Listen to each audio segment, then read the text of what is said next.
My intro here for Google Earth Pro. I'll look for a link to a website at Google where you can quickly download Google Earth Pro, the program. It's totally free. Highly suggest any asset manager, property managers out there download the program. It's a very great tool to use, as I'll show you here in this quick intro. And I'll be going over some more details later in some other short videos as I show you how to use this, how we use it, the easiest way to navigate around it. So when you do download and open it up, this first screen will pop up. I usually hit close. You can hit the show tips at startup if you don't want to see that, and then hit close if you like. I'm going to plug in a project in Colorado that we're looking at called Lakewood City Commons. Um, Click on it. It's a search just like a Google, so you can click on it or just type in what you got, hit enter, and it'll zoom right into your property. There's some tricks and tips that I'll tell you later.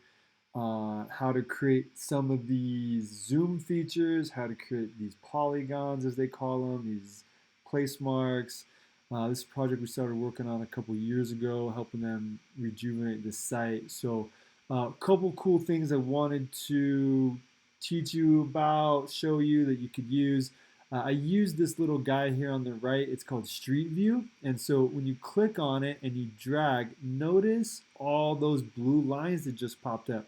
That's everywhere that Google has sent a car that you can get their camera angles. And it's really cool. I'll put you in right here uh, and show you, see how it zooms in. You can see the lot now. This is interesting because this lot has been recently upgraded.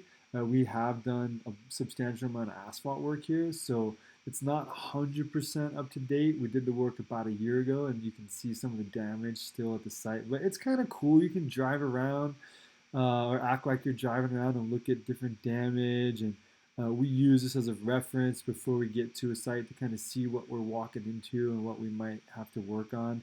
Um, you just exit out of Street View here as well.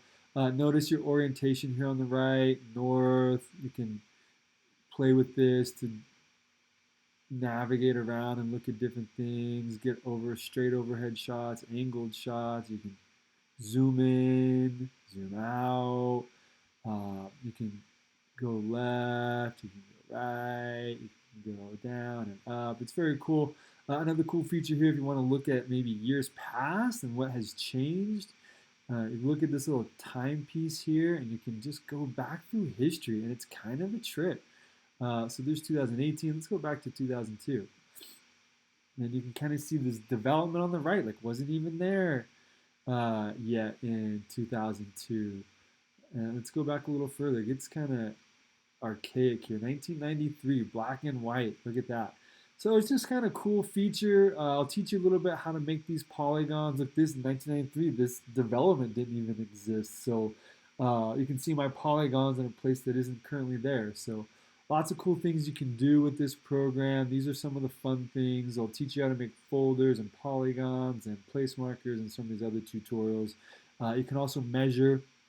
If you get out of this, hit the X, and then you see this measuring tool here. You can do lines, hit clear, you can hit path, and you can do multiple points on a line.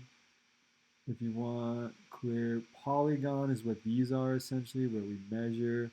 I'll tell you this, almost every roofing and paving contractor that we know is using programs like this. It's more accurate than field measuring. To be honest, I've done tests to prove that it's within 1 to 3% of accuracy. The only time it really gets off is if you have like a HOA or something that has really hilly areas, and so it doesn't 100% calculate the actual increase or decrease in elevation as that coincides with the measurements. So lots of cool things to do here. I highly encourage you to get on here, play around with it. You can make folders over here, add, you do folder, place mark, polygon, add an image overlay. There's a lot of stuff you can do. Again, it's free, and you can measure stuff, and you can check your contractor's quantities and take a look at different areas and make maps and send them to vendors and clients and owners and all kinds of stuff. So It's a really useful tool. We use it a lot, and I encourage you to become familiar with it as well, as I think it'll save you a bunch of time